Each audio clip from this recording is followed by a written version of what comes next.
Hello guys, for today's video, magmugna tayo.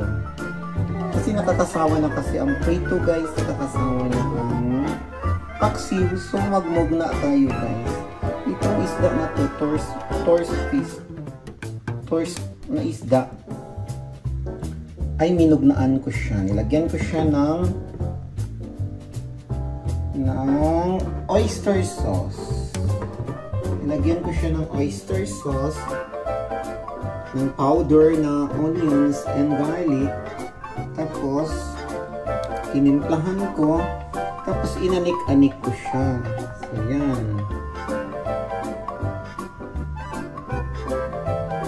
Tapos i-oven natin ito guys. Tingnan natin.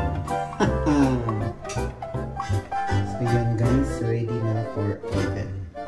And then we will see later alligator.